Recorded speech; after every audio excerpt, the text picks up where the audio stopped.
Blog Talk Radio.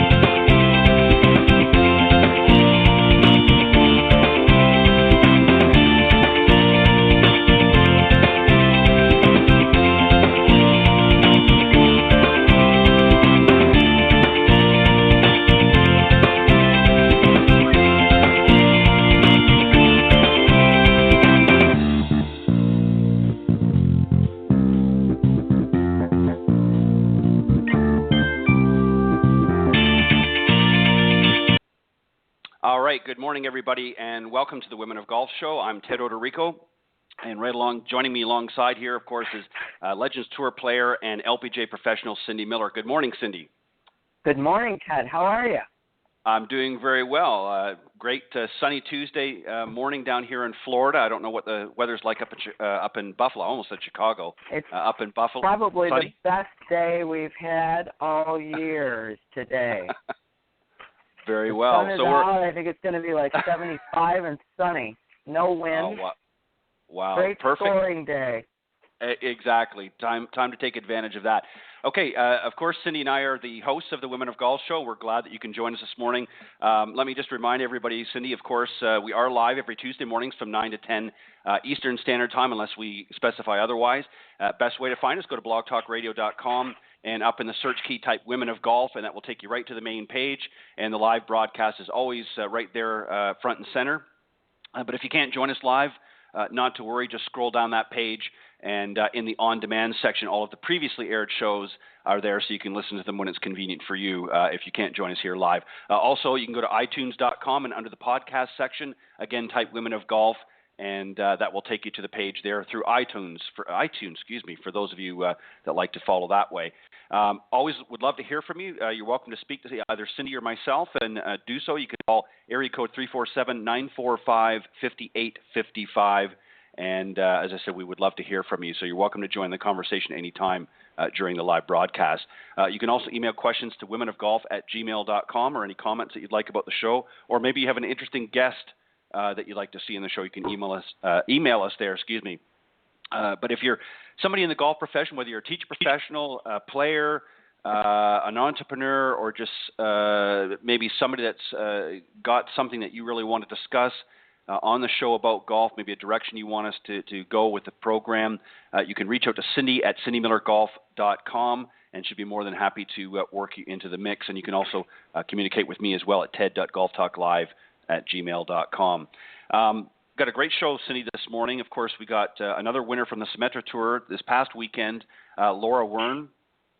She's the winner of the 2016 Gosling's Dark and Stormy Classic, which took place in Milton, Georgia.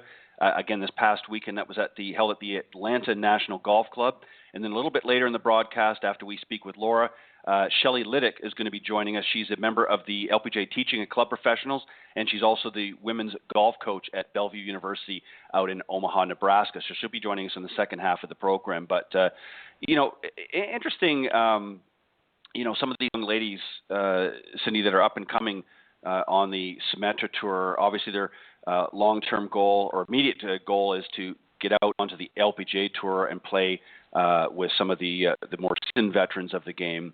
How hard is it?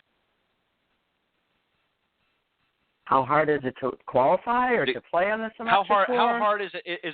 How hard is it out there? I don't think a lot of listeners probably really appreciate just how hard it is. You've played on multiple tours. You played on the Legends, of course, more recently, but you also played out in the LPGA Tour. It's tough, isn't it? It's really hard. And what's really hard is learning to believe in yourself. I guess, it's funny because our guest last week was really good in college, and then kind of lost her confidence, and then was about to quit, changed her mindset, because she was supposed to be an all-star, right? And then didn't perform, And you're out there every week, and what's wrong with you? Why don't you score better? What's wrong with your game? You need to do this, and you need to do that, and everybody's a critic, and it's really difficult to find your confidence again. But yet she did, and she came back and won. And then our guest this week, had back surgery last year, and here she is. She wasn't supposed to win, and now she did win. So you just don't know. This game is so difficult, and I guess our listeners, those who are amateurs, can probably understand the pain, and they believe, I think some of them think that when you turn pro, all that goes away. It doesn't. It magnifies. It gets bigger and louder. Yeah. So the little voice in your head that says, "Let go, be careful," you just learn to tame those voices, I guess, is what you say. Yeah, I think you're right. I think once you've sort of hit that professional circuit, I think the pressure just exacerbates itself, because now you think, okay, wow, here I am. I've got an opportunity to play with some of the other greats of the game. I've got to really pick up my game. So the pressure really mounts on their shoulders. And we're going to talk to Laura a little bit about that. I see that she's ready to join us. So let me just very quickly read out just a few points about her, and then we'll bring her into the conversation. As mentioned earlier on the opening credits, Laura Wearn is our special guest this morning. She's a Smetford player. She just won this past weekend's event, the 2016 Gosling's Dark and Stormy Classic in Milton, Georgia, at the Atlanta National Golf Club. She started playing at the age of 14, and like many other youngsters out there, she enjoys hanging out with her friends and playing tennis and really a lot of different sports, and just enjoys being outdoors and different activities. Her 2014 career, in a nutshell, was she participated in 17 events, made only 6 cuts, so didn't really have a great, stellar 14 season. Opened one top 10 season best, tied 9th at the Credit Union Classic. But she's got a great background, though. Participant in the U.S. Women's Amateur Championship, finalist Women's Southern Amateur, finalist in the Carolinas Women's Match Play Championship, run-up finished Women's Eastern Amateur, winner of the North Carolina State Women's Amateur in 2010, and runner-up finish Carolinas Women Amateur as well. So she's got a lot of great accolades, like you said, coming in. But, when you get out there with some of the other professionals out there, it's a whole different game. So let's talk to Laura this morning. Let's welcome her to the show. Good morning, Laura. Thanks for joining us. Thank you so much for having me. I appreciate it. Well, Laura, congratulations. I'm Ted, and Cindy and I are glad to have you joining us this morning. We appreciate you giving of your time. Cindy, I'm just going to start off real quick with an obvious question here, as Cindy had alluded to in the earlier comments.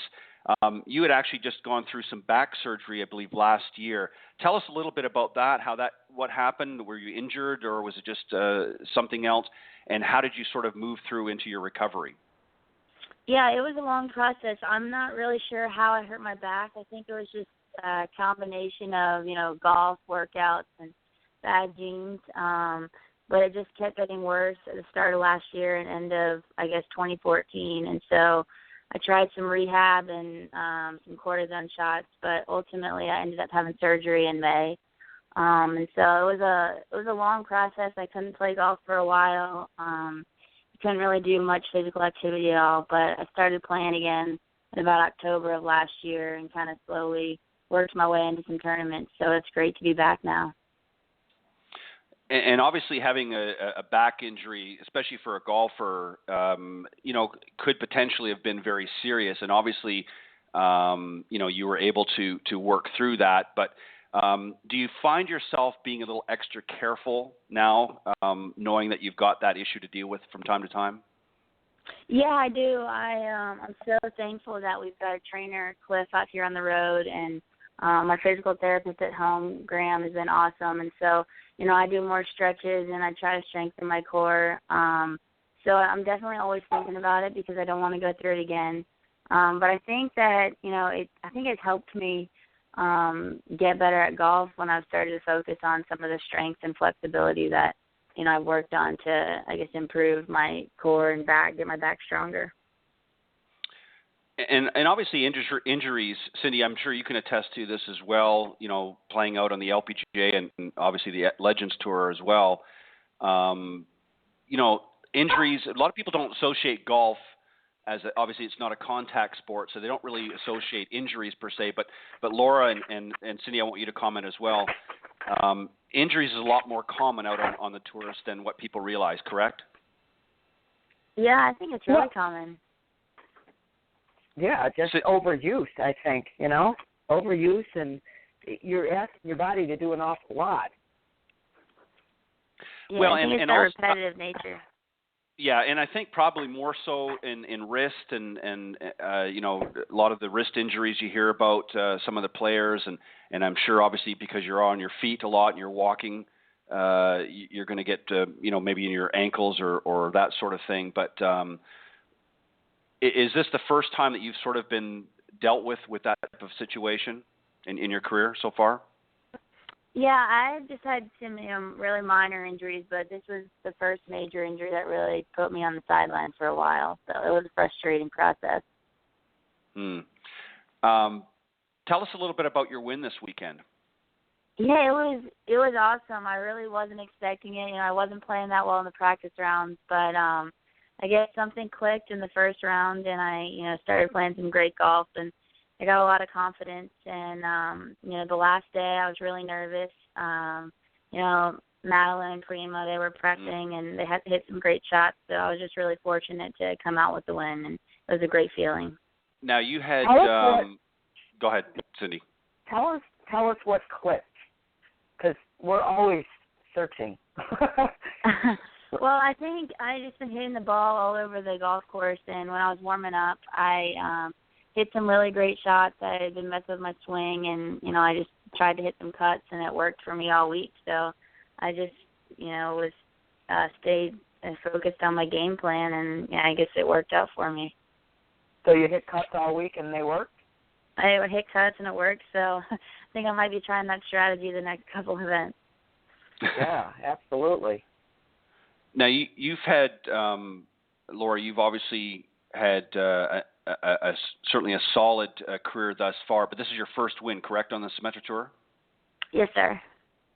Tell us a little bit about your journey so far. I mean, obviously you had the injury, and that you mentioned that a little bit, but being the first win, obviously that's important to get that under your belt, and it gives you certainly some confidence to move forward in that. But was there ever a time leading up to that we had a guest on last week, Erica, of course, who actually at one point thought about quitting. She was sort of disgruntled. Did that ever cross your mind at all earlier in your career? Thought, wow, this is just tougher than I thought? Yeah, when I first got out there in 2014, it was really tough. I mean, I only made a few cuts, and so, week after week, when you keep missing the cut, it's frustrating, and you're trying to figure out what to do. And so, I never really thought about quitting, but I was really frustrated and down on myself. So, it was hard, and so it's really exciting to finally get a win.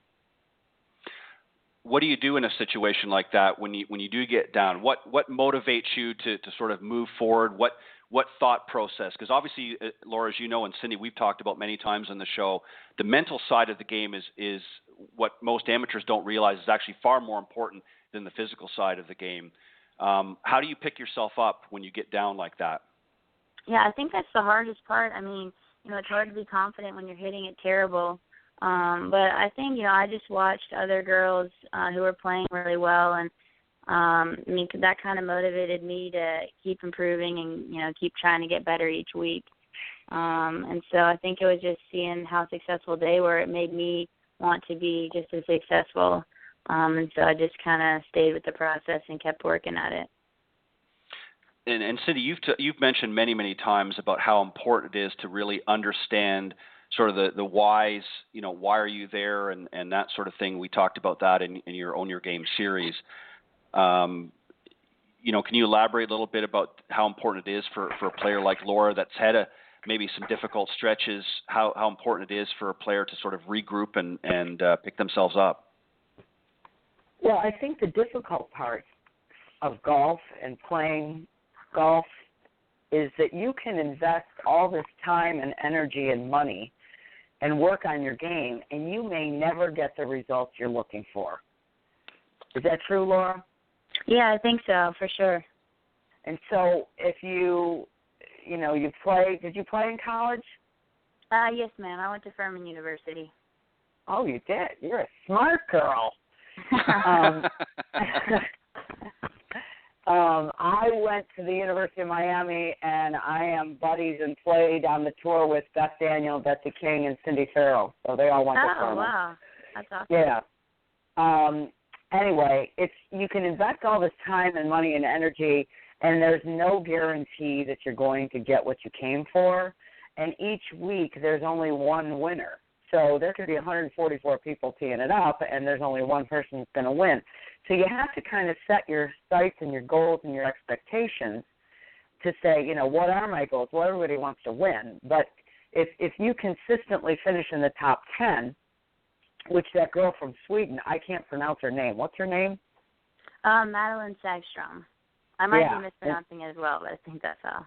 Yeah, well, she has just overpassed the most money that anyone's ever made on the Symetra Tour, reaching $100,000, which good for you for beating her, because she's like a pit bull, isn't she? She is. She's a really great player. She's got everything in the game. She's a good putter. She's really good at ball striking and great short game. So I think she's going to be really successful in the LPGA. Yeah, absolutely. Anyway, so good for you for beating her head-to-head. That's awesome. But there's no guarantee, and that's where the doubt sets in. And if you're not getting what you came for right away, you can have this unbelief and doubt and just fear and frustration and apprehension, and you're just not sure. So I think going in, you have to say, okay, I'm going to give this 5 full years of really trying no matter what happens. And if after 5 years or 6 years or 10 years or whatever your, goal is, then you can quit, But before that, you got to realize you're going to go through some down slopes, downhill, whatever it is. It's just not always going to be great. Would you agree? Yeah, I agree. I'm just so thankful that I had my family and friends supporting me and encouraging me to keep playing. So that definitely made a difference for me.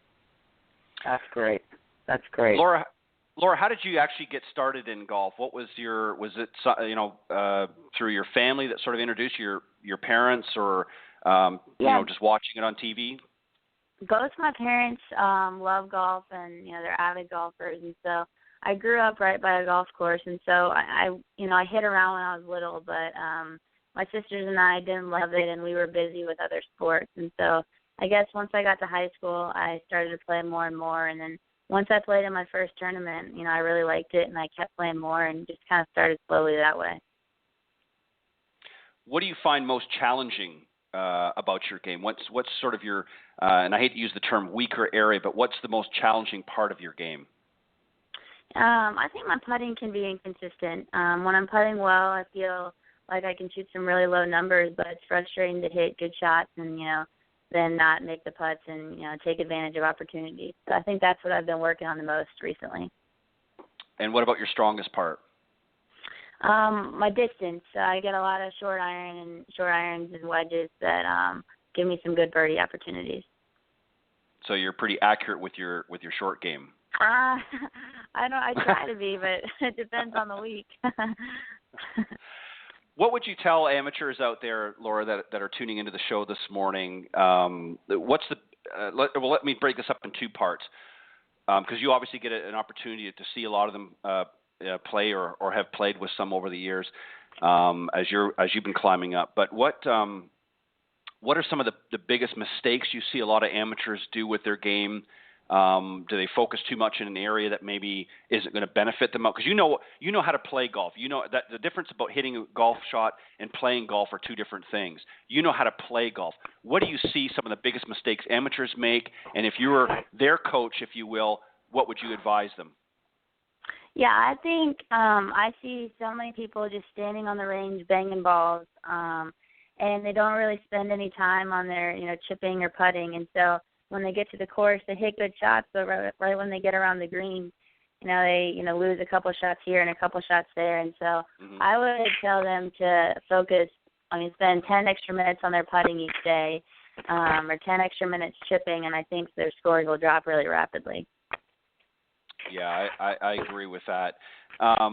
And you're right. You know, you see a lot of the amateurs, they're just sort of beating ball after ball, and it's frustrating as somebody on the teaching side of things, because you try to encourage them to work on areas that you know. But as most of them say, well, it's kind of boring, and you know, you can invent all these different games. What do you do to make it not boring for you to work on? Because a short game sometimes can be a little daunting. It's not like, you know, ripping a 300-yard drive. What would you suggest to some of the amateurs out there to make it a little bit more fun and interesting? I always try to get a friend and have a contest with them. You know, you can play for something, whether it's, you know, $5 or just pride. But I think that it helps me focus having an up and down contest, or, you know, a putting contest, and it makes it fun. So what's on the horizon for Laura? What do you look forward to the future? What, now that you've got this win, as I say, under your belt, obviously it's going to give you some momentum moving in the weeks to come. What are some of your longer term goals? What's your goals, say 2-3 years down the road? Hopefully 2 or 3 years down the road, I'll be playing on the LPGA. I'm hoping to get some more good finishes this year and finish in the top 10 on the money list to get my card. So hopefully I will be there in a couple of years. Very good. Awesome. Cindy, anything? What would you tell our want... listeners has been the biggest lesson that you've learned in your journey thus far? I think just trying to have fun on the golf course and not taking it too seriously. You know, I beat myself up when I hit bad shots, but I think, you know, just having fun and realizing you're not going to hit it perfect every time has been, I guess, one of the biggest lessons in it. I'm still working on that, but I think that's helped me the most. Good for you. That's great. Well, and I like the word fun.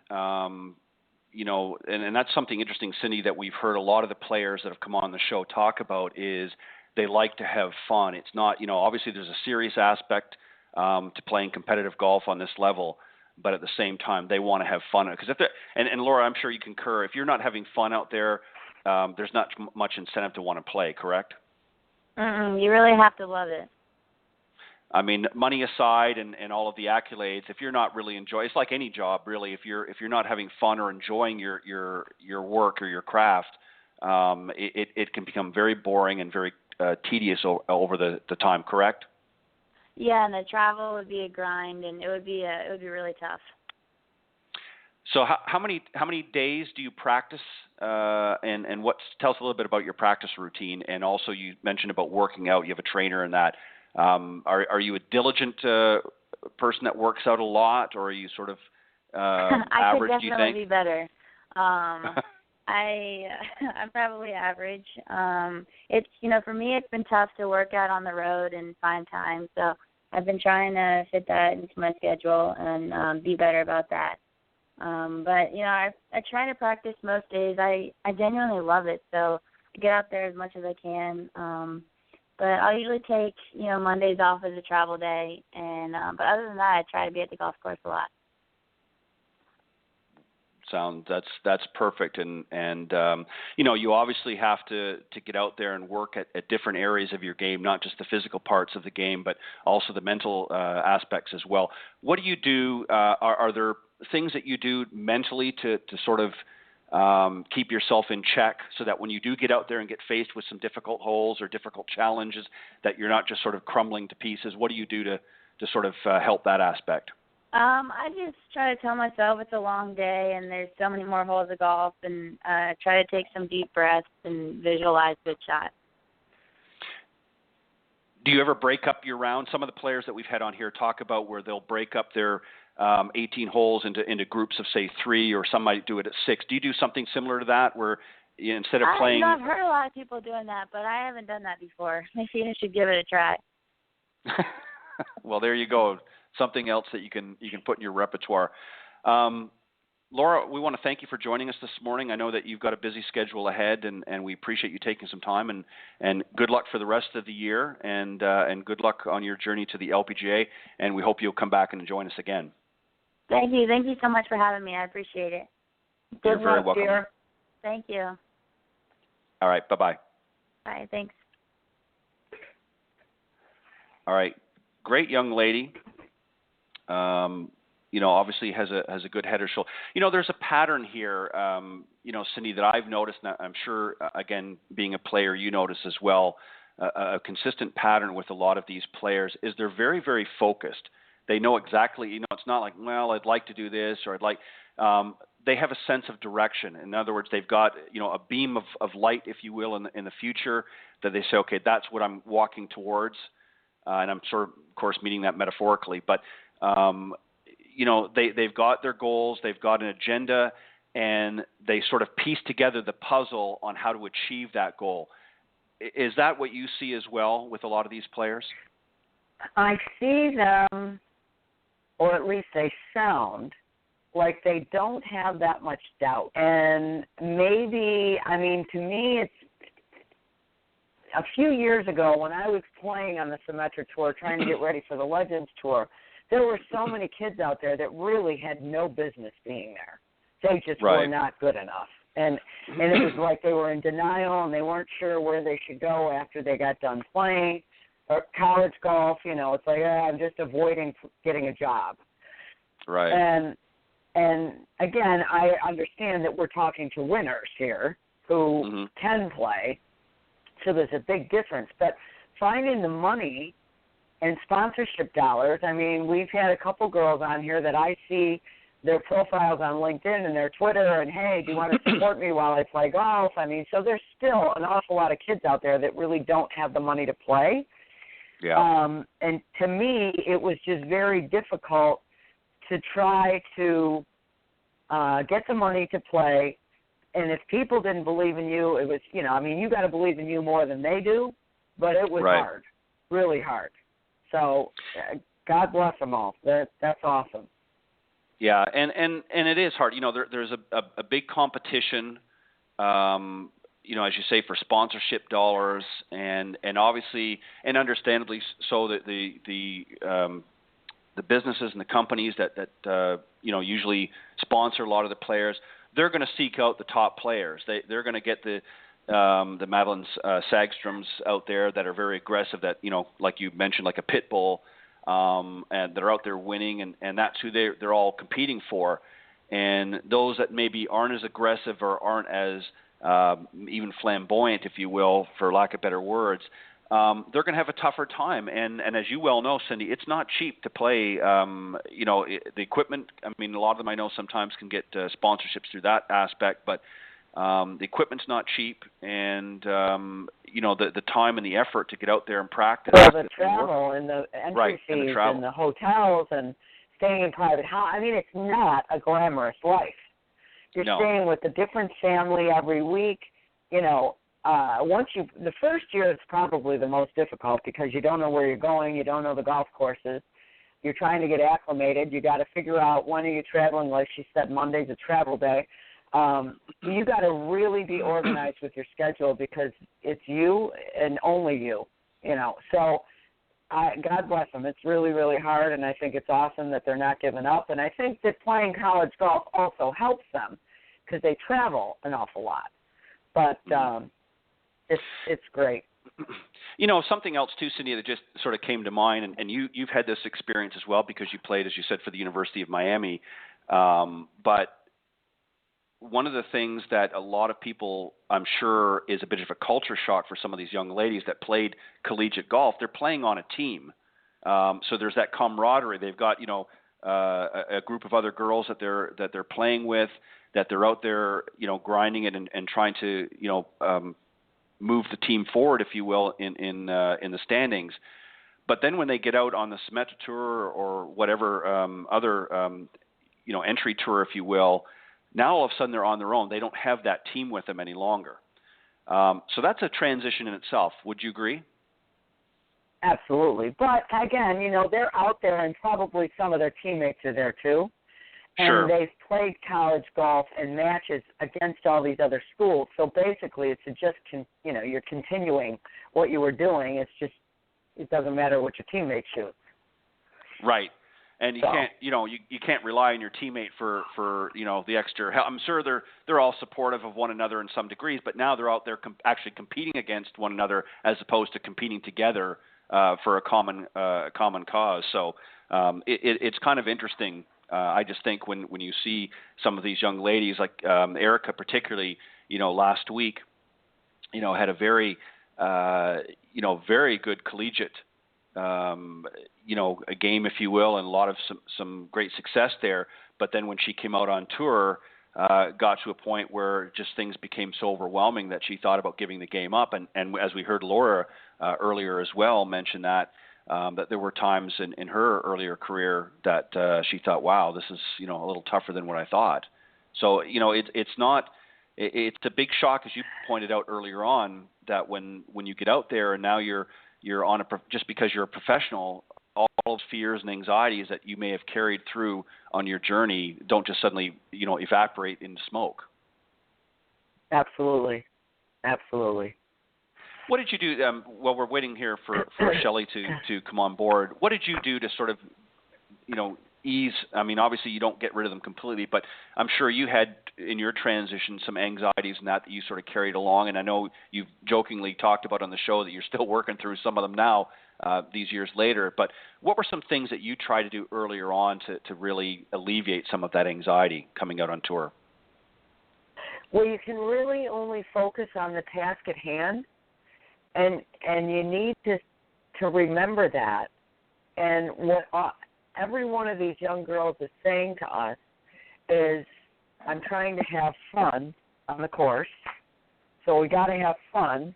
I'm trying not to worry about what I shoot. If I start the round poorly, I'm not worried. So they really, I think they have to trust in their abilities, which is hard. But if you're not positive what you're doing and you don't have confidence in your game, you shouldn't be out there competing.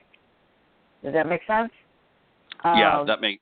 And you have to trust that you belong, And I think they learn that in college. Hey, how do I measure up against all these people? Am I good? Am I good enough? What do I need to do? All that stuff. So it's just, you have to learn to believe in yourself.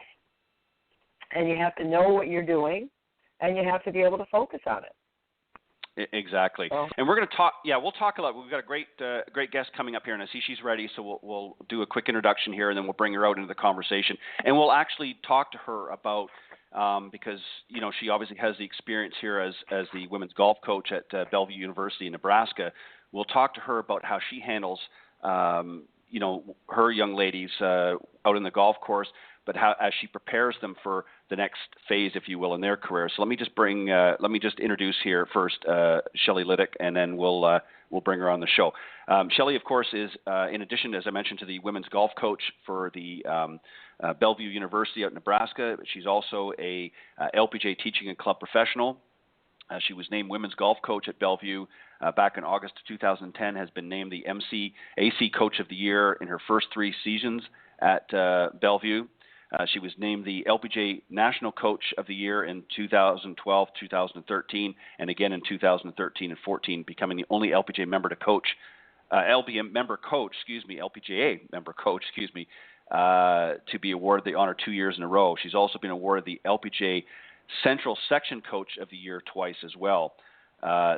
Bellevue reached the NAIA National Tournament for a third straight season, placing 7th during the 14 and 15 season, and the Bruins won the MCAC NSAA Conference Tournament for the 4th straight season, and they've won 5 team titles during that season as well. So she's got a lot of experience, not only as an LPGA professional, but also as a women's golf coach. So, Cindy, let's welcome Shelley Liddick.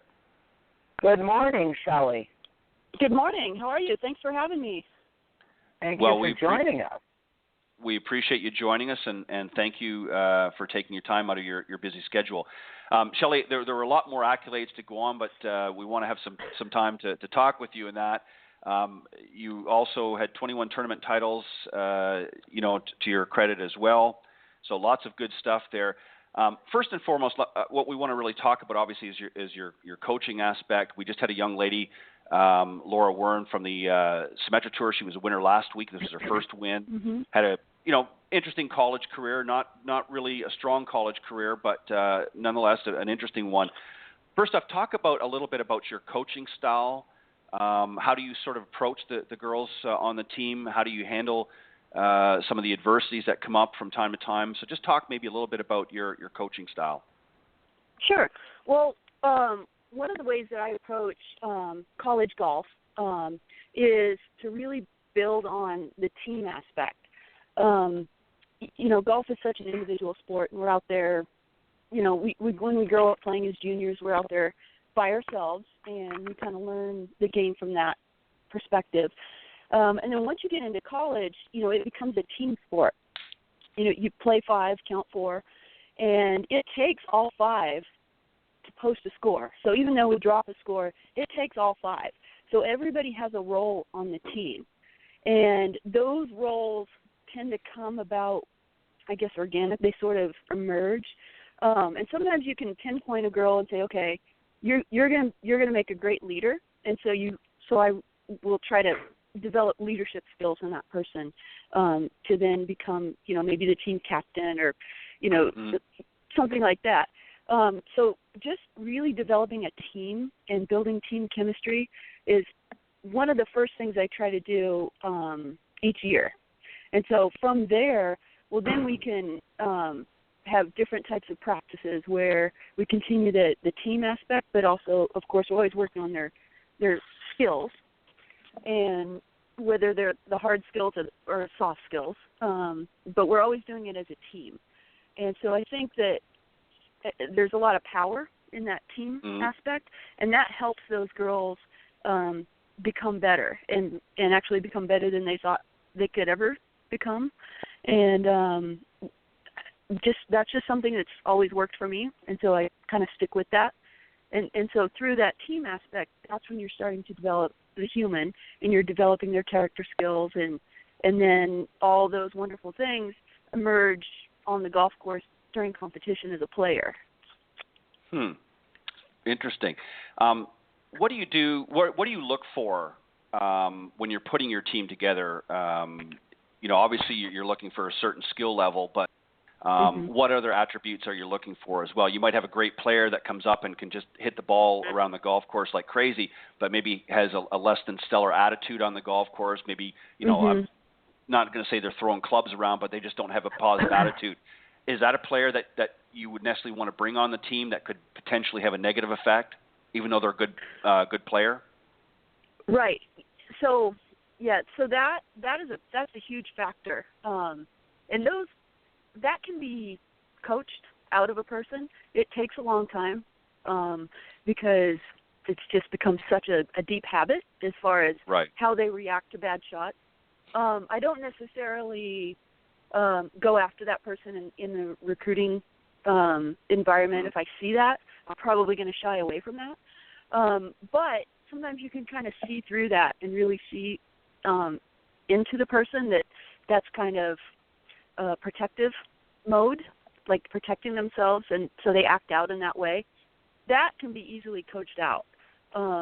Sometimes the other ones are a little more challenging to coach, that a change in behavior.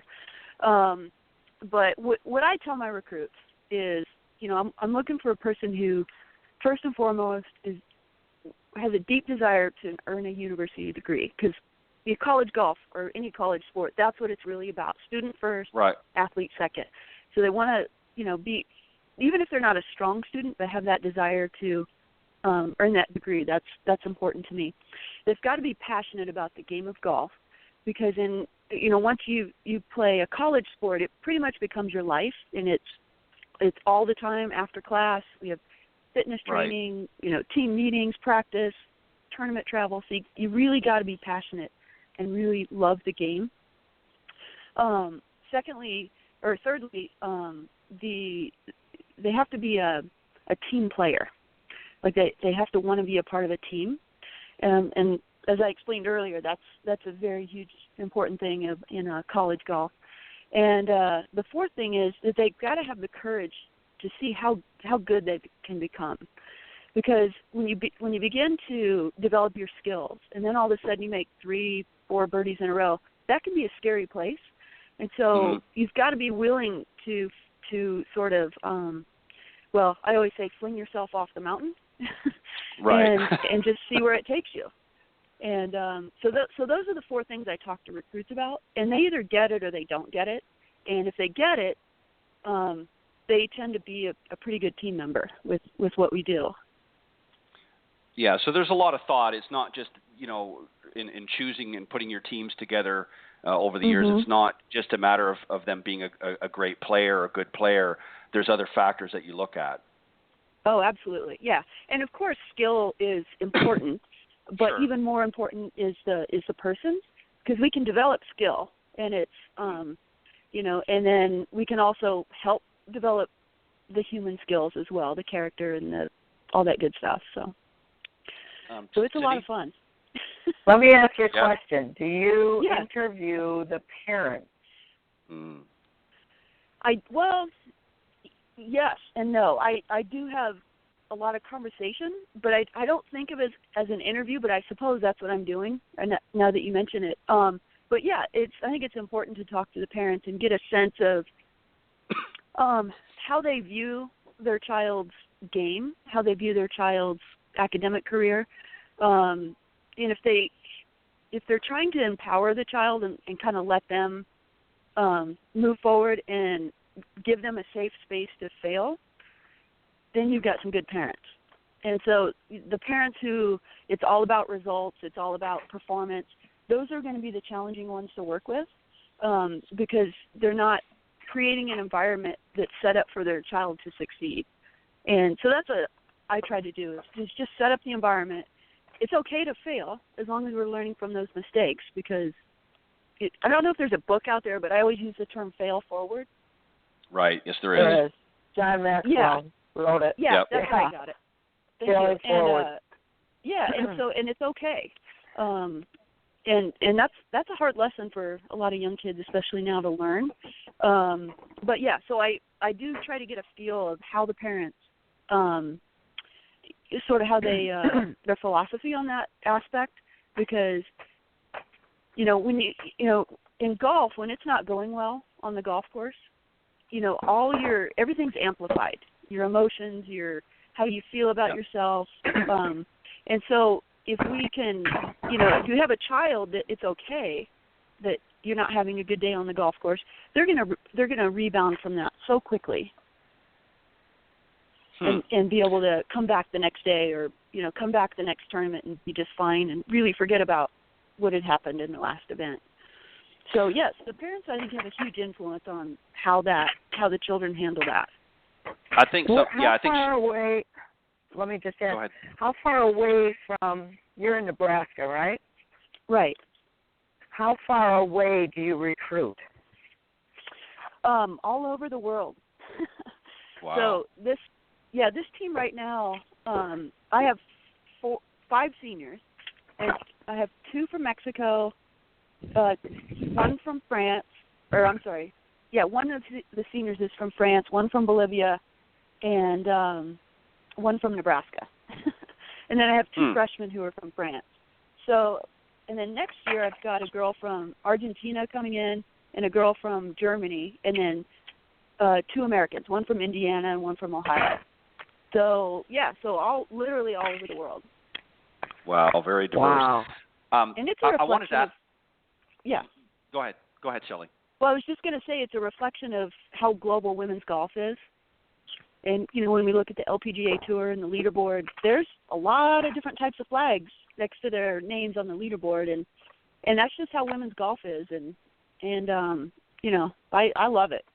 Yeah, I think it's become more diverse, I think, than the men's golf, if you will. I think really when you look at the different tour levels of tours and collegiately as well. I wanted to ask it sort of a follow-up question to what Cindy was asking or leading to about the parents, because I'm sure you've had this as well. All parents want to think that their child is going to be the next, best thing. So I'm sure there's issues that sometimes come up where you have to sort of rein the parents in. How do you walk that fine line? Because you maybe want their child playing on your team, but the parents, are sort of that sideline soccer mom or dad, if you will, that's very aggressive and wanting to sort of take charge of things. how do you balance that fine line with the parents and saying, hey, wait a minute, you need to let me do my job? In other words, rein them in a little bit. Right. Well,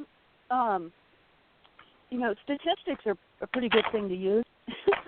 So, if a player, so what I have qualifying. So you have to qualify to be in the top 5 to be able to travel, and I always reserve the right to have not necessarily a coach's pick, but include intangibles, so that you have the hard data, which is stats, what's your score in qualifying, but I also include the intangibles, which are things like attitude, how are you treating others, how are you treating yourself, things that are measured in a subjective way, and right. And so once you kind of include those types of things and give examples to a parent, they kind of understand. There's always the exception. We have a challenging parent to work with, but I try to just go straight up by qualifying and include some intangibles if I have to. Right. And and that helps. Yeah, because you're always going to have like you said, there's going to be the exception to the rule. Most of them, I'm sure, sort of fall into line, but you're going to have some parents that want their child to sort of be the superstar or what have you of the team, and want to sort of influence you on how they're handled and want to advise you on what you should and shouldn't be doing and that sort of thing. And I'm sure it can be very frustrating as the coach because you've got a game plan. And that brings me to the next question.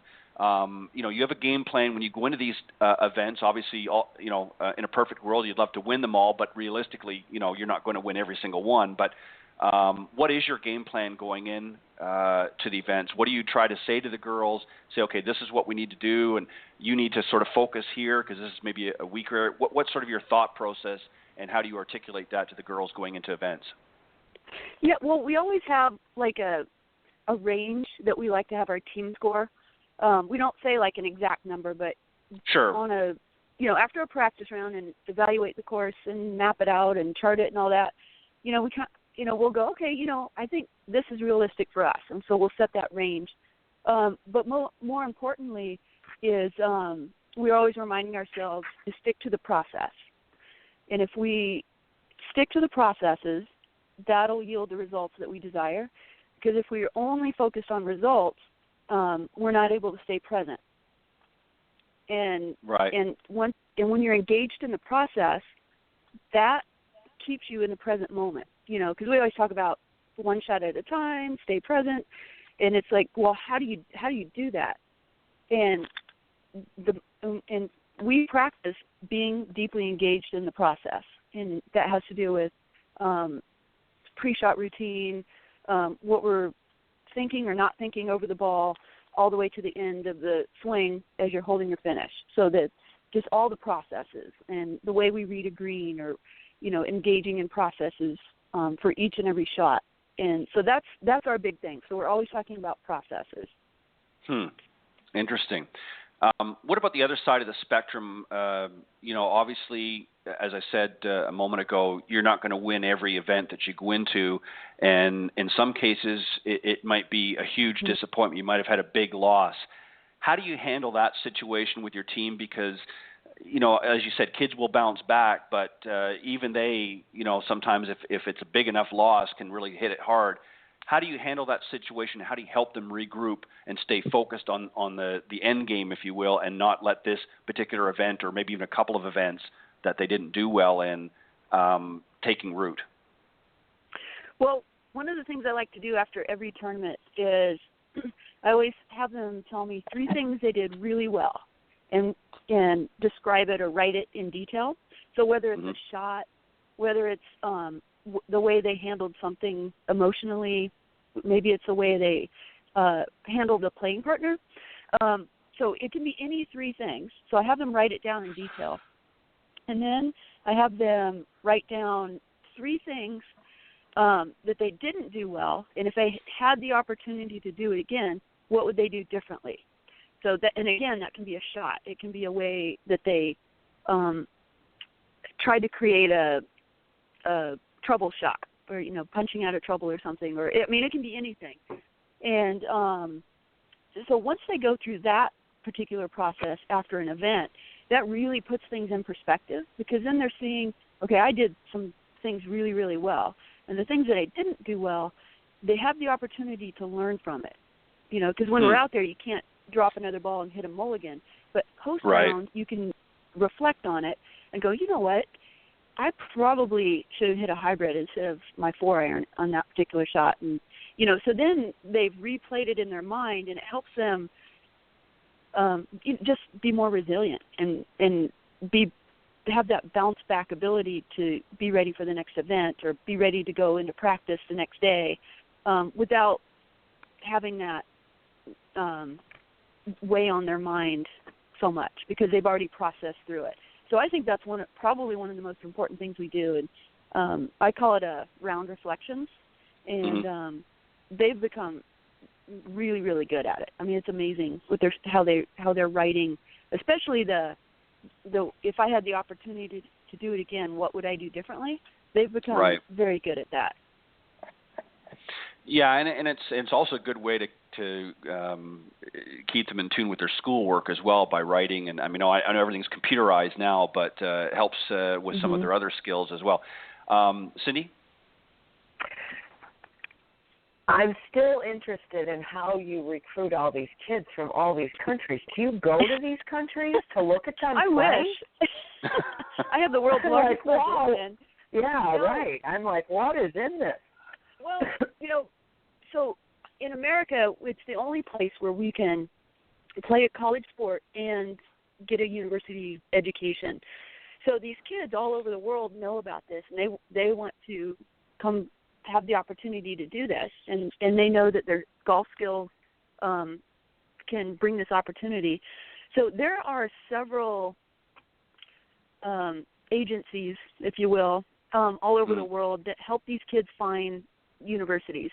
And I joke and I tell people it's like Match.com for college golf. And so the coaches go on and you look at these profiles, and you can see their tournament history, and there's usually a statement that the kids write about their golf philosophy and a little bit about themselves. There's video of them speaking, and there's some video of swing and some on-course work and stuff. So that's how the first contact really happens, is just, researching. And then if you're interested, then I can send an email or attempt a phone call to the recruit, and just begin the conversation and learn about them, and see if it's a good match for our university and the academics that we offer, and if it's a place they want to be, and if it's a match, we'll offer some scholarship, and then the hard work begins, because it's a lot of paperwork to get these kids their visas and get them eligible and all that good stuff. So but yeah, that's essentially how I do it. There are some coaches in, maybe some bigger programs with bigger budgets, and they do go travel and over to Europe and various places, and they'll go watch a lot of these kids play. But the kids that I recruit, essentially it's working with a lot of these agencies that help them find places to play. And, so far I've recruited just a bunch of really, really great kids, and had some really good kids come through the program so far from all over the world. So you've been lucky, or made good choices, right? So yeah, we've made some good matches. Have you had anybody that you can think of in recent times, Shelley? And when I say diamond in the rough, obviously you're going to pick the best that you can get. But have you ever found somebody that even surpassed what you expected?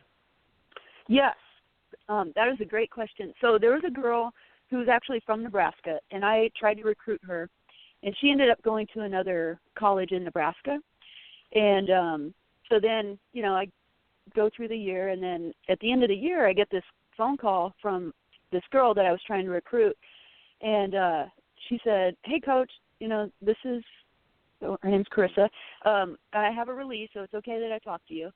And so she said she was interested in coming to visit our university because she wasn't particularly the place that she chose didn't really turn out to be exactly how she thought it would be. And said, Right. Sure, yeah, come on. And I wanted this girl because she was a really, really good athlete. Like, she was a very, very good high school soccer player, but had a passion for golf, and so wanted to play golf in college.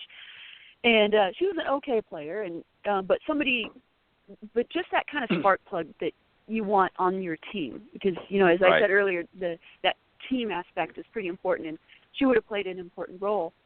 And so she was kind of like a 84 average, which, you know, it's not this level, but, you know, it's something you can kind of work with. She broke 80 several times in tournaments, but her average was just not quite there. And so she ended up coming to Bellevue, and I said, you know, you'll probably be our 6-7 player. And she was okay with that because, you know, everybody's got a role. And she just really took to everything that we teach and coach and improved leaps and bounds, and, you know, ended up with like a 78 average, career average. So she improved that much in just 3 years. And the last day at Nationals, she was 3 under through 9 holes. And, I mean, it was amazing to watch this transformation and just embracing everything we teach and coach. And, you know, you talk about engaging in the processes, and this girl really hooked into that. And it was fun to watch. And I'm sad that she's graduating, but she's going to be my assistant coach next year. So pretty excited. Oh, that's awesome. Yeah. That's a great. So she was definitely that diamond in the rough that just really shined and blossomed. Yeah, that's a great story, and you know, and that's really what it's all about. You know, it's not just about helping these young ladies play some great golf. I mean, obviously that's primarily your function, but you're also helping them grow as individuals and become better human beings and aspire to be better for themselves, for their futures, whether they continue to play golf or not. So that's a great story, and what a great way to end our segment. Shelley, we want to thank you for joining us this morning. We appreciate you, as I said earlier, for giving of your time, and we hope that you have continued success at Bellevue, and good luck for the season. Well, thank you so much for having me. I enjoyed it, and you guys are doing a fantastic job. We appreciate it. Thanks, well, thank Shelley. you very much. All right. Yep, Take care. you. All right. Okay. Bye-bye. Bye-bye. Very inspirational, you know, to have something like that. And that was kind of why I wanted to ask that question, because, you know, I'm sure that she sees a lot of great players, you know, throughout the years and that, but there's always sort of that one special one that maybe wasn't quite, you know, up to snuff at the beginning, but, you know, over the course of the terms, you know, has has that skill inside them and just waiting for the right match. And obviously that was the right match. And now she's going to help be the assistant coach for Shelley for next year. Unfortunately, we're out of time, Cindy. We gotta close this one up for another week, but we're glad that you all enjoyed it and that you joined us this week. And remember to tune in each and every Tuesday morning from 9 to 10 a.m. Eastern here on Blog Talk Radio's Women of Golf show. Thank you, everybody. Keep working on your games, and we will be back next week with another interesting show for you here on the Women of Golf. Thank you, Cindy. Have a great week, and we'll talk to you soon. Thanks, Ted. Have a great one yourself. All right, bye-bye. Bye-bye.